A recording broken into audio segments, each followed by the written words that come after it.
Tan Sri, sekarang ni Tan Sri sebut kerjasama politik kesiapkan untuk pilihan raya. Boleh tak kita nak tahu sekiranya ada pilihan raya, apakah lembayung yang kena, adakah Muafakat Nasional ataupun Perikatan Nasional itu sendiri akan didaftarkan secara rasmi? Itu akan kita putuskan kerana ada perkara-perkara yang merupakan satu new development. Misalnya Perikatan Nasional masih di peringkat yang awal, di mana kita perlu selaraskan kerangka, kita perlu wujudkan platform kerjasama antara pucuk pimpinan, presiden-presiden parti, ada yang baru masuk dan sebagainya. Masih awal juga, dan kita juga ada urusan masalah logistik, di manakah pusat pentadbiran kita dan siapa yang mengendali pentadbiran Perikatan Nasional ini, ya, sebab kita masing-masing beroperasi mengikut parti masing-masing. Jadi ini akan kita selaraskan. Saya pun dah mendapat beberapa arahan tertentu daripada Presiden UMNO, yang mana Presiden UMNO juga telah mengadakan perbincangan dengan presiden-presiden. Yang terbaru, saya malam tadi pun saya ada dapat arahan tertentu supaya kita segera menguruskan urusan-urusan yang saya maksudkan tadi, yakni pada peringkat presiden, peringkat eksekutif ataupun peringkat day-to-day operation, dan juga peringkat menyediakan roadmap dan sebagainya. Jadi ini akan diambil tindakan dengan sebuah prosedur dalam masa yang terdekat. Jadi walaupun ada benda-benda perkembangan yang baru di peringkat Perikatan Nasional ini, tidak bermakna Muafakat Nasional dan Barisan Nasional harus terus kita KIV-kan. Tidak begitu, ya. Barisan Nasional akan terus berfungsi sebagai satu gabungan 4 parti pada masa ini: UMNO, MCA, MIC, PBRS. Ini rakan setia yang tidak pernah bercerai. So Barisan Nasional set to remain, we will continue to exist sebagai satu entiti politik, ya. Dan dalam konteks kerjasama yang lebih besar adalah tentunya waktu Muafakat Nasional. Itu juga mulai minggu ini mula beroperasi sepenuhnya di PWTC ini, di mana sekretariatnya dikendalikan oleh saya dan Datuk Taqiyuddin. And latest dengan kerjasama parti-parti yang berada dalam Perikatan Nasional. Ya, ini kita kena menunggu arahan-arahan lebih lanjut daripada pucuk pimpinan parti masing-masing dan juga daripada Yang Amat Berhormat Perdana Menteri yang mengepalai kerajaan Perikatan Nasional. Tan Sri, it's about the new cabinet. Is BN going to accept the post and quotas decided by the PM in the new cabinet? That is not for me to give any response. Cabinet is so prerogative for the Prime Minister. So let us not speculate. And I know the Prime Minister being someone very experienced, I think everything is in good hands. So it's not proper for me to give any comment with regards to Cabinet lain. Saya mengenai pindahan tarikh sidang Parlimen yang ditunda kepada 25 kepada bulan 5 nanti. Saya komen sikit. Ya, Parlimen tarikh baru sebenarnya difahamkan kepada saya akan bersidang pada 18 Mei yang akan datang. Kita harus faham satu perkara. Sewaktu Kerajaan Pakatan Harapan mula-mula membentuk kerajaan, mereka juga terpaksa menunggu lebih daripada 2 bulan sebelum Parlimen dapat bersidang. Mengapa terjadi begitu? Keadaannya begini, ya. Notis yang telah kita terima, kami ahli-ahli Parlimen terima semua daripada ini di bawah Kerajaan Pakatan Harapan. Dan kita kena faham, tiap-tiap sidang Parlimen itu ada bisnes ataupun urusan Parlimen yang tertentu, ya. Antaranya pemilihan speaker, kalau pertukaran kerajaan. Yang kedua adalah soalan-soalan lisan dan bertulis yang mesti dihantar mengikut tempoh-tempoh notis yang tertentu kepada kerajaan. Yang ketiga, kepada Parlimen maksud saya. Yang ketiga, Parlimen perlu menghantar soalan-soalan itu untuk dijawab oleh kementerian-kementerian yang berbangkit, ya. Jadi adalah mustahil apabila kerajaan Perikatan Nasional ini baru diwujudkan nak terus bersidang 9 hari bulan. ataupun nak bersidang pada bulan April, saya dah hitung dia mustahil. Ya. Kenapa saya kata mustahil? Yang pertama sekali, sudah tentu kerajaan yang baru mahu mengemukakan notis untuk membuat pelantikan speaker yang baru. Maka saya meramalkan, saya menjangkakan satu daripada agenda yang tak ada dalam notis sekarang adalah mungkin pemilihan speaker Dewan. Satu. Dan pelantikan speaker Dewan itu ada proses-proses tertentu. Notisnya berapa lama, parti-parti komponennya kena berunding, nak hantar calon siapa, bukan semua orang boleh hantar calon dan sebagainya. That needs a little bit of time. Second, dulu saya pembangkang, saya menghantar soalan untuk dijawab oleh kerajaan. Sekarang saya duduk di sebelah kerajaan, maka mana ada soalan daripada pembangkang akan datang nanti. Sebab dia tak prepare soalan, sebab dia jadi kerajaan, dia tukang menjawab. Jadi bila bertukar kerajaan, adalah adil kita beri peluang kepada yang menjadi ahli-ahli parlimen semua sekali, maksud saya yang tidak menjadi front bench, iaitu bukan menteri dan timbalan menteri, mereka semua mesti mengukakan soalan. Ramai daripada ahli parlimen sekarang tak hantar soalan, mengikut notis lama. Kenapa tak hantar soalan? Sebab dia menteri dan dia timbalan menteri. Jadi kerana sekarang dia tidak lagi jadi menteri dan timbalan menteri, peluang harus diberikan kepada mereka pula untuk mengemukakan soalan. Untuk membolehkan dia mengemukakan soalan, parlimen kena keluar notis baru. Kerana mengemukakan soalan itu ada pula tempoh-tempohnya. Sebelum tarikh bila soalan mesti sampai ke parlimen. Bila parlimen terima pula soalan itu perlu dihantar kepada menteri-menteri yang berkenaan. Macam mana nak hantar? Menteri pun belum lantik. Jadi saya tahu di luar sana akan ada orang kata ini takut nak sidang, sebab tu tangguhkan. Kalau ada seorang kawan saya tu bekas menteri, hari-hari dia melalut aja. Tak patutlah kalau dah jadi menteri, jadi ahli parlimen lama kan. Kita faham, bukan sengaja nak tangguh. Kita kena adakan sidang parlimen dalam keadaan tertib. Kita mesti adakan sidang parlimen dalam keadaan full compliance dengan standing order. Dan kita kena adakan sidang parlimen mengikut jalur-jalur yang ditetapkan, iaitu hak kerajaan memberi notis kepada speaker. Maka speaker kita yang ada sekarang telah menulis surat kepada Perdana Menteri, dan terbaru Perdana Menteri telah menulis surat balik kepada speaker menentukan tarikh. Itu hak kerajaan menentukan tarikh parlimen bersidang, asalkan parlimen wajib bersidang tidak lebih daripada 6 bulan daripada hari terakhir persidangan. Hari terakhir persidangan sesi yang lalu adalah 5 hari bulan Disember. Maka parlimen wajib bersidang sebelum daripada 5 hari bulan Jun. Jadi sekarang berdasarkan kepada permohonan kerajaan kepada speaker telah ditetapkan pada 18 hari bulan 5, iaitu pada hari jadi saya. Ya. Jadi saya lihat perkara ini telah diuruskan dengan teratur dan tertib, memberi peluang pada kerajaan menyediakan apa yang panggil government business ataupun urusan kerajaan. Pada masa yang sama memberi peluang yang cukup kepada semua ahli-ahli parlimen untuk diberikan hak mengemukakan usul ataupun juga soalan bertulis dan soalan untuk dijawab secara lisan. Jadi saya harap tidak ada isu yang cuba di speed tentang penetapan tarikh baru sidang parlimen. Sekiranya ada sidang itu dan ada ini tidak percaya, adakah Muafakat Nasional atau Perikatan Nasional yakin dengan nombor yang ada sekarang untuk menyokong Perdana Menteri?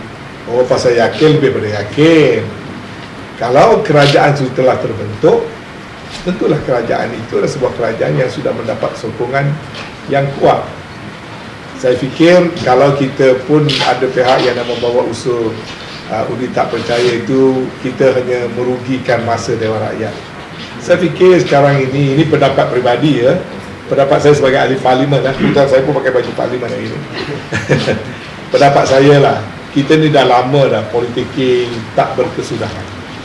Dan saya fikir rakyat pun sikit sebanyak mungkin akan jemu juga dengan gelagat kita wakil-wakil rakyat ni, kalau tak sudah-sudah duduk menimbulkan suasana yang mana kita tertinggal tugas sebenar kita sebagai ahli-ahli parlimen, di mana rakyat sedang menghadapi banyak masalah dan banyak expectation, ya, dari segi ekonomi, keselamatan, kesihatan dan sebagainya.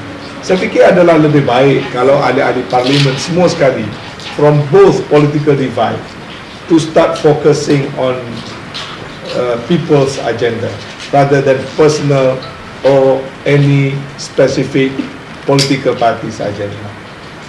Let us accept that this is the responsibility of all elected representatives. People expect us to work and to work for them, ya, bukan berpolitiking sepanjang masa. Jadi walau bagaimanapun adalah hak kepada sesiapa saja untuk membawa apa-apa juga usul, termasuk usul undi tidak percaya tadi, ya. Yang saya doakan perkara itu tidak berlaku. And Sri, Dato' Sri Zahid said he will prove himself innocent in the court. So what if the UMNO president isn't appointed into the cabinet? Will the party be okay with it? Also, question that's not quite relevant, you have to ask Dato' Sri Zahid. He's a very principled man and he is a very experienced politician. He is our president. So if you need any further clarification on that, the best person to ask is to ask himself. Okay. We, as far as UMNO is concerned, we stand united behind him. We love our president and we will stay united and give our fullest support to our president all the time. Moving forward, Perikatan Nasional, that is the name that this coalition will stick on? Up to now, yes. Because that's what I heard from the being mentioned by Yang Amat Berhormat PM. There is no official meeting that make that decision because we are still considered very loose coalition. Ini yang lahir pun kita tak rancang, kita pun tak sangka, ya. Jadi pasal nama tu tak ada masalah. We can always sort it out. Kita ni tak ada nama, tak ada logo, tak ada manifesto, tak ada structure. Kita ni beranak dulu baru kita fikir apa nama. Sekarang dah beranak dah pun, kan. So don't worry, itu semua administratif. Saya rasa itu kita peringkat pegawai parti boleh mengaturkan supaya pucuk pimpinan kita dapat mengadakan something like a formal meeting very soon, yeah, a formal meeting, then we can formalize all those things. As I mentioned earlier, I've received certain instruction from the leadership, and I will take it up with my counterpart, other secgen of other political parties. We are very aware the question of the name, the structure, the secretariat and so on and so forth. That will be taken care of very soon, insyaAllah. Masih mungkin ada tarikh pertemuan dengan sekjen-sekjen parti-parti ni? Setakat ini kita supposed to be every week. Kita dah mula ada perjumpaan among the sekjen setiap minggu. The next meeting will be hosted by Dato' Chong dan dia janji nak belanja char kway teow. Of course when we meet we don't have to make any publicity, but I can say that as far as a certain common understanding between us, the sekjen must meet more often, and for now we hope to meet almost every week. We have to work hard. We have to work very hard to stabilize the coalition, to make sure we are on the right direction, and to make sure our party under the leadership of Prime Minister can deliver. We do not want to repeat the same mistake of Pakatan Harapan. We have to work very hard. Ada dakwaan daripada ahli parlimen Setiawangsa yang mengatakan Dato' Sri Anwar Ibrahim telah menerima tawaran daripada UMNO untuk mengapalagi kerajaan baru, tetapi dengan syarat ni, adakah tawaran itu wujud? Bila tu? Saya tak boleh cakap on speculation, saya tak boleh cakap on rumors. Kalau ada fact boleh saya cakap, but so not within my knowledge. Also, that's one more question. The Prime Minister promised that he will appoint a clean cabinet, but a lot of articles claim that UMNO or BN have very limited candidate can offer to the PM. Can you comment about this? I think Prime Minister have a pool of talents within our coalition parties, as well as outside. As you know, under our constitution, the Prime Minister can choose anyone to be in the cabinet, provided he is a member of Dewan Rakyat or a member of Dewan Negara. If he is not, and Prime Minister have 222 names, including himself, to be nominated or to be appointed into his cabinet. On top of that, he has almost more than 50 ahli Dewan Negara, and I think there are still about 14 more vacancies in the Dewan Negara. So Prime Minister can choose anyone. Because some of the leaders were still involved in some court case. That one I'm not going to reply because I'm not the Prime Minister yet. But Tan Sri, given your vast experience in politics, Tan Sri, based on your views, recommendations, Tan Sri, the current government, given the current political landscape, should the current administration sticks to the tradition where we appoint top leaders of respective parties into the cabinet instead of giving the full position to people? I think we must not say anything that tantamount to putting a precondition to Prime Minister. I think Prime Minister must be given a total and absolute freedom to make to appoint his cabinet ministers. I'm sure Prime Minister knew very well he do not want the failure of Pakatan Harapan and the impact of that failure create more suffering for the people. I'm sure the Prime Minister is very determined to perform, to continue with reform, to continue with improving our economy, to continue with our ability to create jobs and to make people happy, and also to combat problems related to health, related to cost of living. I think his hand is full. And knowing Tan Sri Muhyiddin Yassin with his vast experience, he has been the Deputy Prime Minister before, and also please remember he has been Chief Minister of Johor for many years, and he has been on both political divide. I think we can be rest assured that he will have a very good, very strong, very experienced cabinet. Just bear with him for a while. I think maybe 1 or 2 weeks time, everything will be settled. I have no slightest doubt that Tan Sri Muhyiddin Yassin have all the ability and have all the support for him to form a very strong and capable government, inshallah. Tan Sri, on the meetings with the sections of political parties, will it include sections from political parties in Sarawak which are aligned to Perikatan? All political parties aligned to Perikatan Nasional will have to form one secretariat or working under one jawatan kuasa, one committee. We have to make sure all political parties, no matter how small they are, they may have one wakil rakyat or 2 wakil rakyat, while ours we have more than 40, for example. It doesn't matter. In Malaysia we must exercise inclusivity so that everybody feel that this is their government, they have full opportunity to participate. So if you ask me personally, all political parties involved or giving support to our Prime Minister, my counterpart, the Sekjen, will be working as a team. Berkenaan pandangan PAS supaya kabinet dibincangkan dengan orang-orang profesional, boleh? Macam saya kata tadi, saya tak boleh komen.